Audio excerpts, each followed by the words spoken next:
Okay boss, video ko sa'yo yung bagong unit natin na coin changer, tapos dalawang hopper. Makita mo meron tayong hopper na 5 pesos, meron tayong hopper na piso. So hindi pwedeng mag-interchange ito. Ang maganda sa black hopper, malaki talaga yung container niya. So marami ka talagang pwedeng malagay dyan. I tested last time, 1,000 pieces, kasya pa. Punong-puno na siya dito. Kung gusto mo namang i-improvise, i-unscrew mo ito, tsaka dun sa kabila, tatanggalin mo yung takip, pwede mo itong extendan pa sa taas.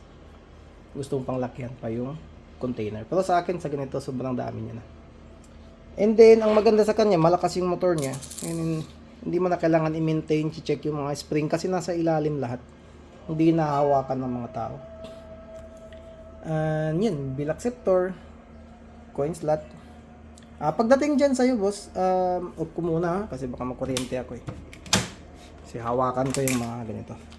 So, pagdating dyan sa'yo, boss, na syempre nakatanggal ito.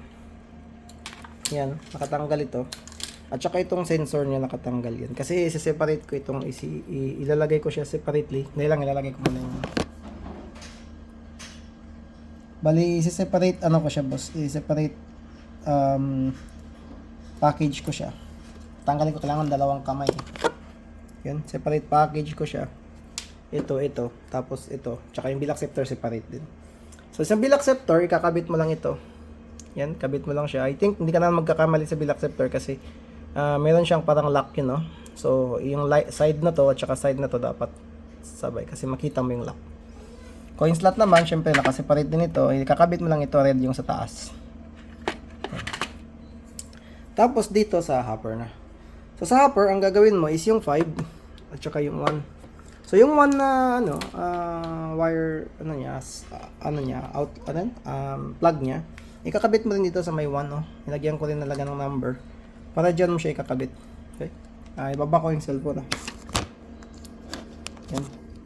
Diyan mo rin siya ikakabit kasi siya yung number piso. Tapos yung 5 syempre, dito din sa may outlet na 5. Yan. Tapos sa kanilang sensor naman, so yung 5, yung 1, yung sensor niya, ikakabit mo dito. Makita mo yung para sa 1, nilagyan ko siya ng palatandaan. Meron siyang electrical tape na dinikitan ko ng electrical tape dito para palatandaan lang yan. Na yan ay connected sa wire ng 1. Tapos yung wire naman na walang electrical tape, yung ganito. Tapos walang electrical tape para sa 5. So pag magkakabit ka, simple lang, boss. Bali, ito kasi may kulay siya, di ba, pula? Meron siyang kulay pula dito. Sinet ko lang yan siya na yung pula na yan, ikakabit mo rin siya sa pula nito. Itong female. So ikakabit ko, boss, tapos pakita natin.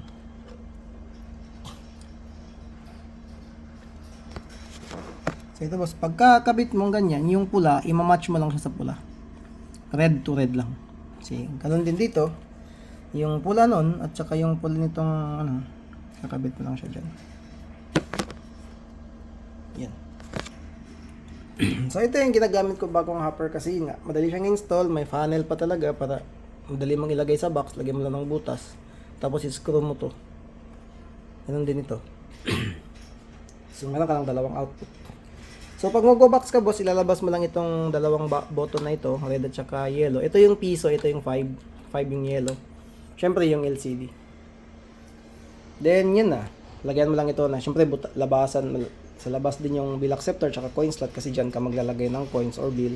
Tsaka syempre lalagyan mo ng butas ito sa box mo, ang dalawang ito, para doon lumabas yung coins. Tapos ipa-power up na natin siya, boss. Saksak natin, then on. So makita mo dyan, 5 and 1 siya. Yan, no? Coin value 1 is 1, coin value 2 is 5. So yun, medyo kailangan nilayo ko siya ng konti, So yung wiring na to, medyo siya, pero naka-permanently dikit na yan, boss. So hindi na yan matatanggal-tanggal basta-basta. Kailangan mo lang i-install. Okay. So yun, pwede tayo maglagay ng testing natin, bago natin i-upload at saka ipadala. Maganda kasi ganito, may testing talaga. So try maglagay ako ng 10 pesos. Hindi pumasok. So lalabas siya doon, boss. Credit is 10 pesos. So, pag prines ko yung red, piso yung ilalabas niya. Pag yellow naman, 5. So, try ko muna i-press yung red, So, magdi-dispensing 1 siya. Yan. Lalabas doon dispensing 1. Yan. Tapos, pagtapos na, pabalik lang siya sa start. Tapos, bilangin natin yung coin. So, hindi yan nagkakamali ba? So, kain tayo 1, 2, 3, 4, 5. Lapit natin, i-focus natin. 1, 2, 3, 4, 5. O, kung gusto mong ibaba, ibaba natin. 1, 2, 3, 4, 5. 1, 2, 3, 4, 5. Meaning, 10 piso. Okay? So, balik ko muna siya dito.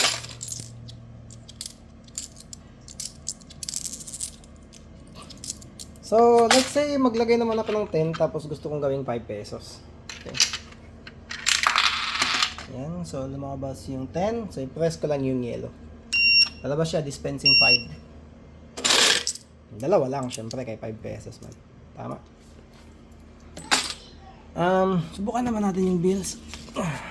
So, meron ako dito ang 20, 50, and 100. So, mag-accept to siya any bill. 20, 50, 100, 200, 500, 1,000. So, para i-setting yun, dito yun. Yung first 3 dyan, boss, nakaangat yun lahat, ha. Tapos yung 4, 5, wag mong gagalawin. Yung gagalawin mo lang is 6, 7, 8, 9, 10. Pero make sure, kung sakaling magsisetting ka, boss, i-off mo muna yung machine. Off mo muna siya. Tanggalin mo sa saksakan, yun, oh. Ilayin mo muna doon. Tapos saka mo yung setting. So, paano yung setting ng 6, 7, 8, 9, 10? Yung 10 dyan, boss, kapag nakababang ganyan, ibig sabihin mag-accept siya ng 1,000. 1,000. Yung 9 naman, pag nakababa, 500, mag-accept siya ng 500. Kung gusto mong i-deny access, pwede mong iangat. Let's say, iangat ko yung 10, hindi na siya accept ng 1,000. Pag iangat ko yung 9, hindi na siya accept ng 500. Yung 8 naman, boss, is 200. Yung 7 is 100. Tapos, yung 6 is 50 and 20. So, 2 in 1 yung 6. Pag tinaas mo yung 6, hindi na siya accept ng 20 and 50. Pag binababo siya, accept. Katulad ng ngayon, nakababa lahat. Ibig sabihin, accept lahat yan. So, try ko maglagay ng 20, boss, ha. So, ganyan siya pa. Counting bill, yan. 20 pesos, lumabas na. So, gawin natin piso. Dapat 20 din yung lumabas na coins. 20 pesos. Yan. So, mag-stop siya every 10 pesos. So, ganun talaga yung style ng coin hopper. I mean, style yung program natin para hindi siya mag-overheat. So, bilangan. 1, 2, 3, 4, 5. Group lang natin sa 5 para madali nating ma-count. 5, 5. 5 and 5. So, that is 5, 10, 15, 20. So, yung mga machines kasi, boss, hindi siya nagkakamali kasi yung operation nila nasa microseconds. Hindi katulad natin. So, kahit ganun kabilis yung dispense, nabibilang nila ng mabuti.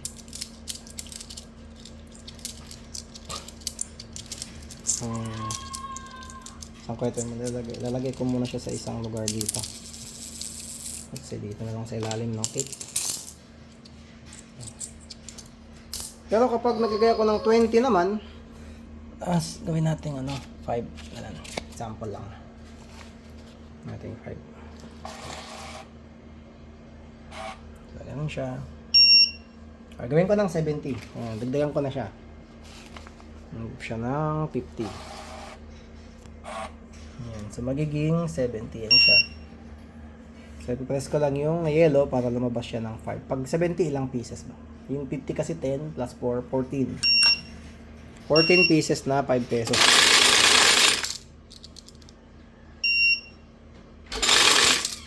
So, bibilangin natin. 5, 10, 14. Okay?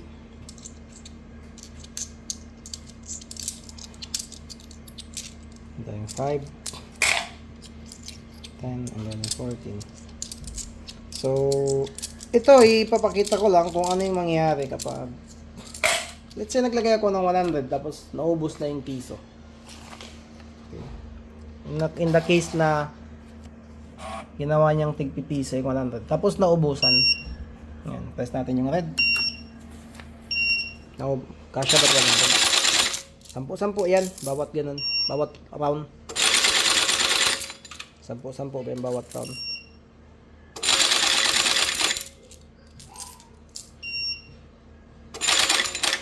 Yan, naubusan na siya. Okay? So, ilan yun? 34. 1, 2, 3, 4, 5. 1, 2, 3, 4, 5. 1, 2, 3, 4, 5. 1, 2, 3, 4, 5. Diba? 10 yan. Yan. So, 10, 20, 34.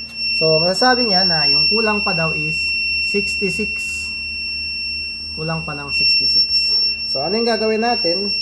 So, pwede mong lagyan ng ano dito, tigpipiso. Magbibip talaga yan kasi naubusan siya eh. May credit pa. Pwede natin i-press yung 5. So, ilalabas na dito yung 66. Although, hindi talaga mailalabas yung buong 66. Meron pa ring piso doon, no? So, this is 65 lang. So, meron tayo dito 1, 2, 3, 4, 5. 1, 2, 3, 4, 5. So, that, piso man ito. Dapat 5 peso lang ilagay mo dito. Nagkamali ako. Nalagyan ko ng piso. So, dapat dito 5 lang lahat ng ilalagay mo. Kasi ang ginagawa ng hopper, binibilang niya lang kung ilang piraso yung lumalabas. So, hindi niya madidistinguish yung pera mo. So, ang nangyari, nagkamali ako. Hindi, akala ko 5 peso. Piso pala ito. So, ang bilang niya, 5 din. So, nakikita mo, 5 peso ito, 5. So, patingin niya dyan, 5 din. So, 10, 13. So, that is 65. So, meron pang piso doon. So, doon naman yung piso. Hindi naman nawala. Okay? So, yun. 1, 2, 3, 4, 5. 1, 2, 3. So, again, ikaw yung maglalagay dito. Dapat ang ilagay mo dito sa 5. 5 peso lahat. Bago man naluma ka lang problema. Sa piso naman, piso lang lahat. Okay? Kasi ito, nagkamali ako. So, dapat 5 lang yan lahat dyan. So, ganun yung mangyayari. So, kung gusto mong i-encash yung piso, again ako yung nagkamali. Human error, nalagyan ko ng piso dyan. So, dapat 5 yun. Kasi ang ginagawa ng hopper, hindi niya malalaman kung ilan, ano yung value ng coin na lumalabas. Ang ginagawa niya, binibilang niya lang kung ilan yung pirasong lumalabas. Kaya yung bawat hopper, isang klase ng coin lang yung pwede mong ilagay. Let's say 5. 5 lang lahat dyan. Pag piso, piso lang lahat dyan. Kasi hindi niya malalaman kung ilan yung value or how much yung coin. 1 ba or 5 or 10 yung dumadaan. Yung ginagawa ng hopper, binibilang niya lang. So, lagay ako ng mga piso-piso dyan na naubusan na kasi. So, ganun yung mangyari pag naubos. Hindi naman mawawala yung pera ng tao. Magbibip lang siya. So, pwede kong i-press ito. Lalabas yun ang piso doon. Yan, lumabas yung piso. So yun, again, pag mag-install ka, ganun lang, sa first part ng video, kapag maglalagay ka ng coins, 5 lahat dito, piso lahat dito.